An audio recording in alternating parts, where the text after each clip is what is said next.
जीवनाच्या वाटेत सर्वांसोबत जायचं आहे. काही आपलं देण आहे, काही त्यांचं खेळ आहे.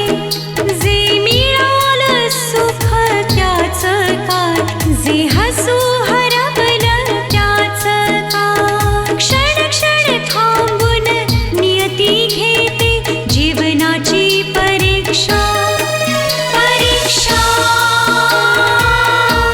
ही परीक्षा.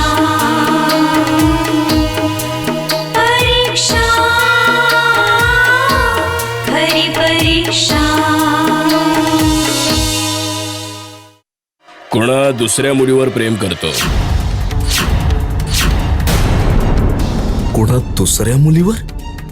कोण आहे ती मुलगी? हे मी तुम्हाला नंतर सांगेन. आदर्श, जर तू तुझ्या आणि भारतीच्या या खोट्या नात्याला उघडं नाही करू शकलास ना, तर आपलं खरं प्रेम सुद्धा खोटंच सिद्ध होईल. त्या खोट्या नात्यातून मोकळ्या झाल्यानंतरच तू आपल्या या खऱ्या प्रेमाला सगळ्यांसमोर आणू शकशील. तुझा आवाज असा दबल्यासारखा का येतोय? अगं काही नाही, असंच ते थोडं डोकं दुखत होतं मम्मा. तू तुझ्या तब्येतीची काळजी घेत नाहीयेस ना? सीमाने पण फोन केला होता.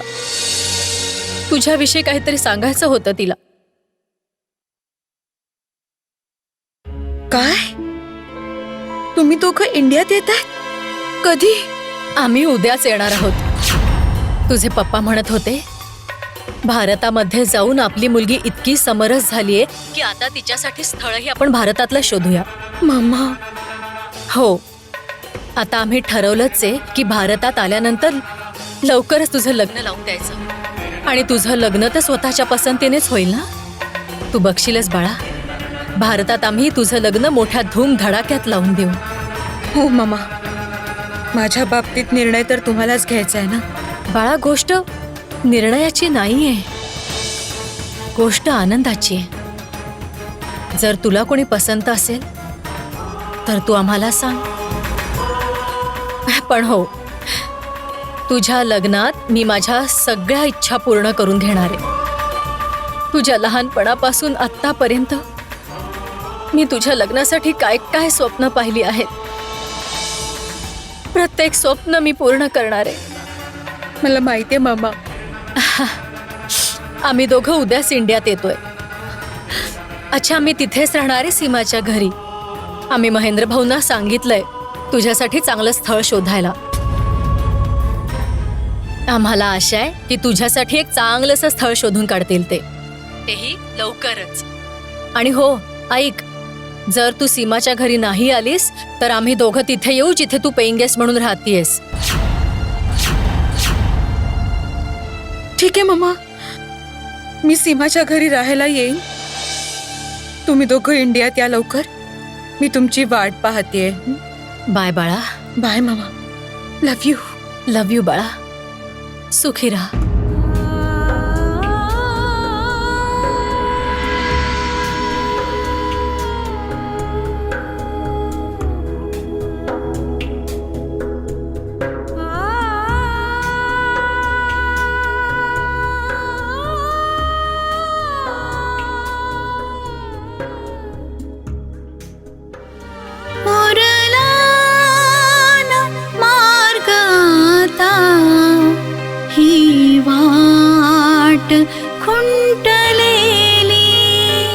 जगणे आता कैसे झाले, जे मला कधी न उमजे. मना सांग मला काय होत आहे, हृदयी अश्रू ढाळत आहे. कुठवर आम्ही राहू अबोल, झाली माझी निराशा, झाली माझी झाली माझी निराशा परीक्षा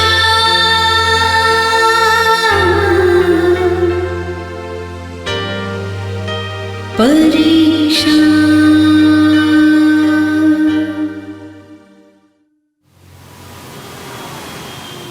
ही काय बडबड करतेस तू? ही बडबड नाही, खरं तेच आहे सर, जे आपल्याला आदर्शने नाही सांगितलं. उलट गुड्डीशी बोलल्यानंतर या गोष्टीची माहिती झाली. म्हणजे असं तर नाही ना की घरच्यांना हे सगळं आधीच कळलं असेल आणि म्हणूनच ते भारती आणि आदर्शचं लग्न लावून देत असतील. मला पण तसंच काहीतरी वाटतंय. हे लग्नाचं लक्षण चांगलं नसून आपला प्रोजेक्ट बंद होण्याचं लक्षण आहे. जर भारती आणि आदर्शाचं लग्न झालं ना तर समजून जा की आपला प्रोजेक्ट बंदच झाला. हो सर, आणि हा प्रोजेक्ट बंद झाल्यानंतर आदर्शाचं करिअर सुद्धा संपेलच ना आणि पुन्हा एकदा त्याला नव्यानं सुरुवात करावी लागेल. अगं माधुरी, पण ही गोष्ट आदर्शाला समजावेल कोण? माझ्या अजून लक्षात येत नाही आहे, आदर्श लग्नासाठी तयार कसा झाला, तेही सीमावर प्रेम करत असताना. हे काय चाललंय? अरे माझ्या फिल्मची कथा पण इतकी गुंतागुंतीची नाहीये. हे काही समजत नाहीये. कोणाला काय पाहिजे, कोणाच्या मनात काय चाललंय. आता असं वाटतंय सारं केलेलं चुलीत केलं.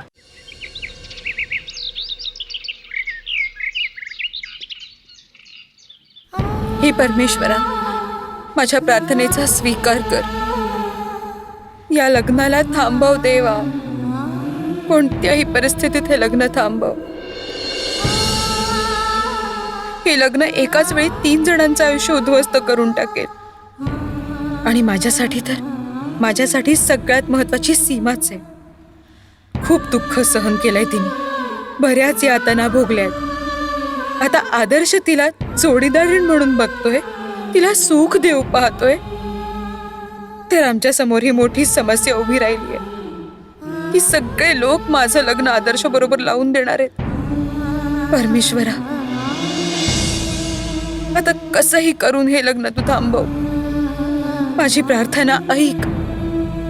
थांबव हे लग्न. वहिनी, अगं तू देवाकडे काय मागतेस? देवाने तर तुला सगळं काही दिलंय. इतकं चांगलं घर, इतका चांगला नवरा, भरलेलं घरदार. अजून काय पाहिजे तुला? मला वाटतं परमेश्वराने सगळं काही दिलंय तुला, म्हणून तू परमेश्वराचे आभार मानतेस, हो ना? हो गुड्डी. कन्यादान तर आपल्या समाजाची परंपरा आहे आणि कन्यादान झाल्याशिवाय विवाह पूर्ण मानला जातच नाही. गुरुजी, याचा अर्थ असा झाला की कन्यादान करण्यासाठी कोणीतरी असणं जरुरी आहे. हो, नक्कीच. अच्छा, घ्या, आली सुनबाई. ये भारती, बस. हे काय आहे मम्मी? बाळा, मी गुरुजींना इथे बोलावून लग्न आणि लग्नांच्या विधीबद्दल बोलत होते. पण प्रश्न आला की तुझं कन्यादान कोण करेल? कारण लग्नामध्ये कन्यादान करणं खूप जरुरी आहे.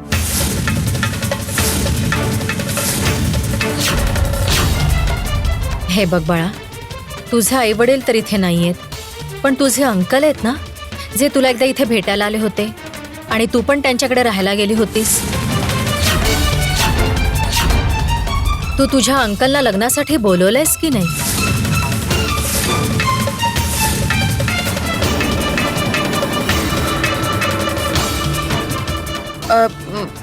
मम्मी, ते कुठेतरी बाहेर गेलेत बहुतेक. अरे, असं कसं होऊ शकतं? तू मला त्यांचा पत्ता दे, मी स्वतः जाईन आणि त्यांना इन्व्हिटेशन देऊन येईन. ते तुझे अंकल आहेत तर तेही तुझं कन्यादान करू शकतात ना. पण हो, तुझ्या लग्नात मी माझ्या सगळ्या इच्छा पूर्ण करून घेणार आहे. तुझ्या लहानपणापासून आत्तापर्यंत मी तुझ्या लग्नासाठी काय काय स्वप्न पाहिली आहेत, प्रत्येक स्वप्न मी पूर्ण करणार आहे. पण मला एक अशी मुलगी भेटली आहे जिला पाहून असं वाटतं की मी तिला माझी जोडीदारीण बनवू शकतो. मी तिच्याशीच बोलत होतो. खूपच प्रेमळ मुलगी आहे. आता असं वाटतंय की माझा शोध पूर्ण झालाय.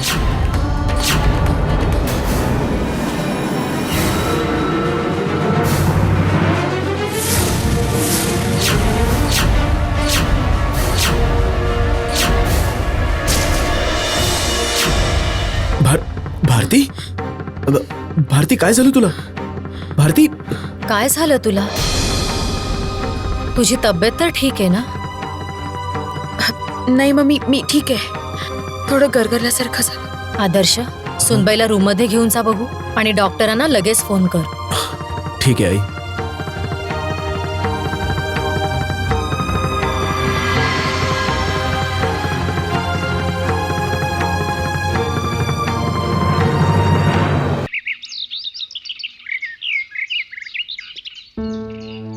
मी आदर्शला डॉक्टरांना बोलवायला सांगितलंय. डॉक्टरांना जरा येऊ द्या, नंतर आपण पाहूया भारतीला काय झालंय. जगमोहनजी कुठे आहेत? ते जेव्हा जातात ना तेव्हा सांगून कुठे जातात. आंटी, भारतीला या अगोदर अशी चक्कर आली होती? नाही बाळा. जर त्यांची तब्येत खराब असेल तर मग लग्न कसं उरकता येईल? मी आदर्शला डॉक्टरांना बोलवायला सांगितलंय. डॉक्टरांना जरा येऊ द्या, नंतर आपण पाहूया भारतीला काय झालंय. एक गोष्ट सांगा गीताताई, आदर्श आणि सुनबाई दोघं एकत्रच राहतात ना? हो हो गुरुजी, ते दोघं पती पत्नी आहेत तर एकत्रच राहतील ना. पण तुम्ही असं का विचारलं? मला वाटतंय की सुनबाईंना चक्कर येणं ही आनंदाची गोष्ट तर नाहीये ना.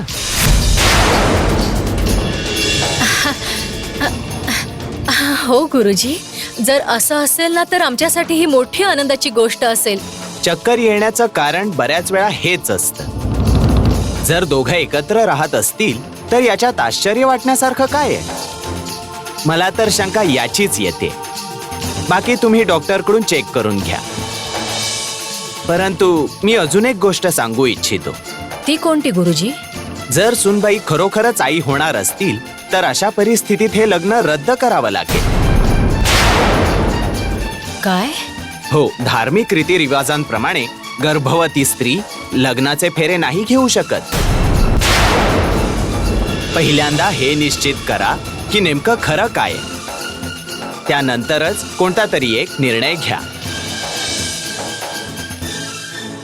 अगं सीमा, जाऊन जरा बघ ना की आता भारती कशी येते आणि आदर्शने डॉक्टरांना बोलवलं आहे की नाही. आणि गुरुजींनी जे काही सांगितलंय ते जरा भारतीला विचार ना की ही बातमी खरी आहे का. ठीक आहे आंटी, मी बघते आणि भारतीशी बोलते. ठीक आहे बाळा. परमेश्वर करो जे गुरुजींनी सांगितलंय ते खरं असो आणि भारती लवकरच आम्हाला आनंदाची बातमी देऊ.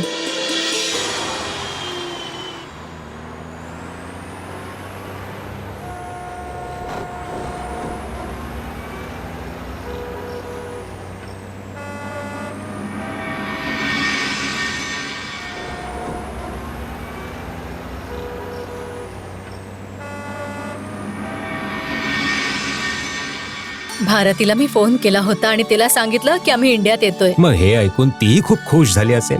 हो, खुश तर झाली होती, पण थोडी भावुकही झाली होती. मला तर वाटत होतं की आपण भारतीला काही न सांगताच इंडियात जाऊ. तिलाही एक सरप्राईज मिळालं असतं ना. त्याच्यात काय एवढं मोठं? तिला कुठे माहितीये की आपण कोणत्या फ्लाईटने येतोय आणि किती वाजता पोहोचणार आहे? तिला काहीच माहित नाहीये. अरे वा, तर मग आपण असं करूया, तिला काही न सांगताच जाऊया. ठीक आहे. अहो, पण मला हे समजत नाहीये की ती पेइंग गेस्ट म्हणून कुठे राहतीये नक्की. अगं मग त्यात काय एवढं मोठं असं आहे? आपण सरळ महेंद्रजींच्याच कडे उतरणार.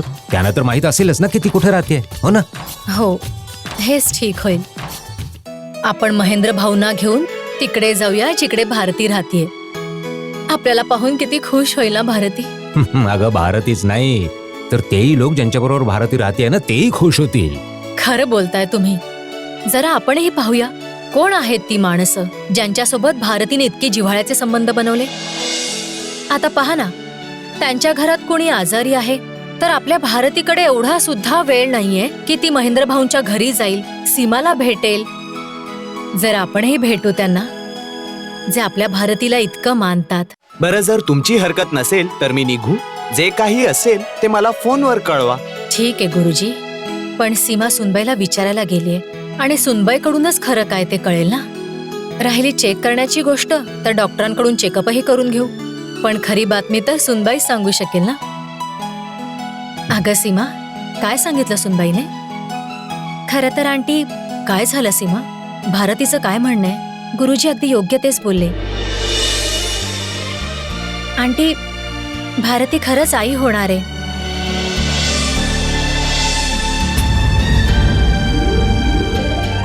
हे परमेश्वरा, तुझे लाख लाख आभार. आपल्या घरात आता एक छोटंसं बाळ येणार आहे. भारतीने मला इतका आनंद दिलाय ना सीमा. अभिनंदन ताई, अभिनंदन. धन्यवाद गुरुजी. तुमच्या तोंडून निघालेले शब्द खरे झाले. आता हे लग्न रद्द करा आणि बाळाचा आनंद साजरा करा. हो हो गुरुजी, आता असंच होईल. अरे जगण्या, जगण्या लवकर ये. बोला मालकीन बाई. अरे जगण्या, बाजारातून लवकर मिठाई घेऊन ये आणि गुरुजींचं तोंड गोड कर. आणि हो, घरातल्यांचं पण तोंड गोड कर. घरात एक छोटा पाहुणा येणार आहे. घरात छोट्या बाळाची आता लुडबुड होणार आहे. ही आनंदाची बातमी जाऊन आईना सांगते. गुरुजी, तुम्ही जरा थांबा, हा मी आलेच. अरे माझं तोंड काय पाहत बसलाय? जा लवकर मिठाई घेऊन ये. हो मालकीन बाई, मी आलेच लगेच हो, आलो. गुरुजी.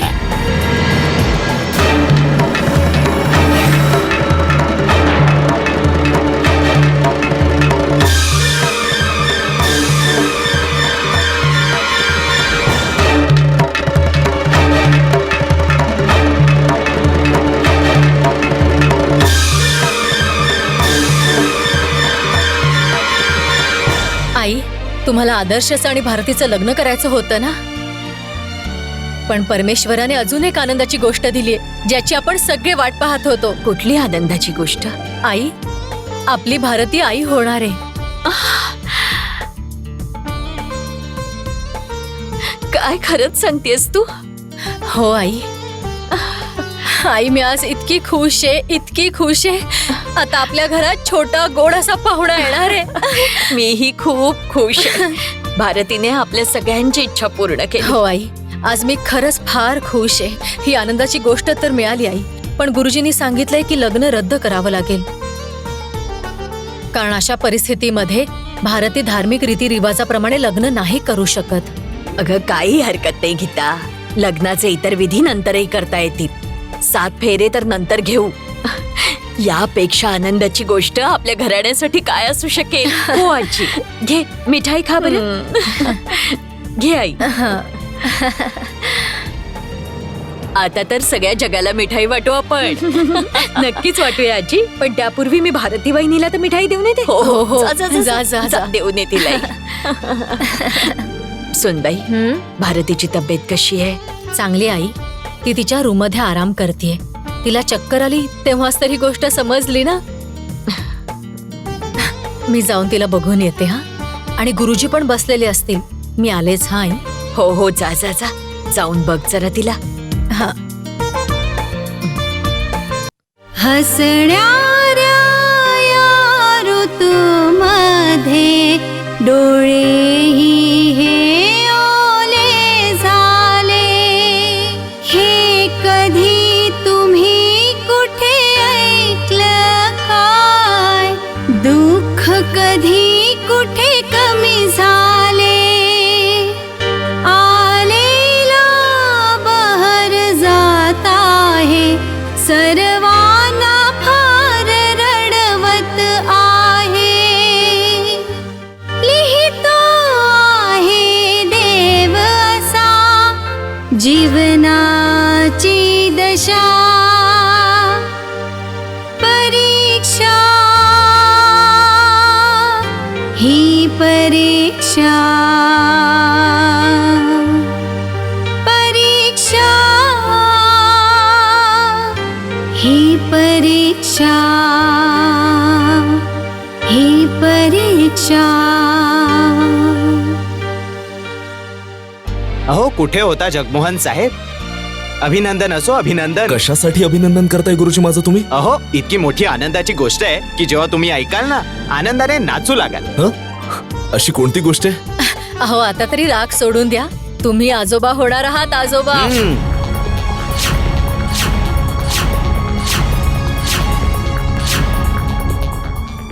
काय? हो.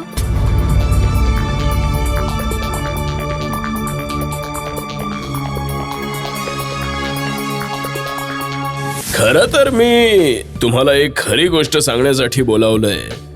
जे अजूनपर्यंत तुम्हाला माहित नाही. कोणती खरी गोष्ट? हेच की आदर्श ज्या मुलीला तुमच्या घराची सून बनवून घेऊन आलाय तिच्याशी त्याचं लग्न झालंच नाही. जर दोघं पती पत्नीचं नाटक करतायत तर मग ही बाळाची बातमी कुठून आली? जर भारती आदर्शची पत्नी नाहीये तर प्रेग्नंट कशी काय राहू शकते? याचा अर्थ गुप्ता खोटं बोलत होता किंवा ही भारती खोटं बोलते?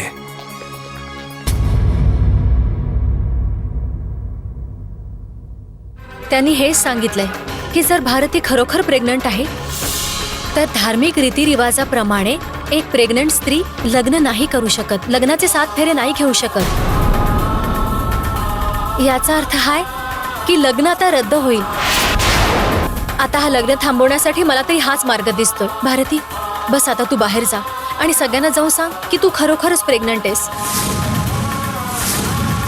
नाही सीमा, आता मला आणखीन खोटं नाही बोलायचंय. मी आता या खोट्या मार्गावर अजून नाही चालू शकत. खरं तू बोलू शकत नाहीस. खोट्याचा सामना तुला करायचा नाहीये. मग बस एकच मार्ग आहे तुझ्या समोर की परिस्थितीशी सामना करून तिच्याशी तडजोड कर. आदर्श बरोबर तू आता लग्न करून टाक भारती. हा नशिबाचा निर्णय मानून स्वीकार कर बस.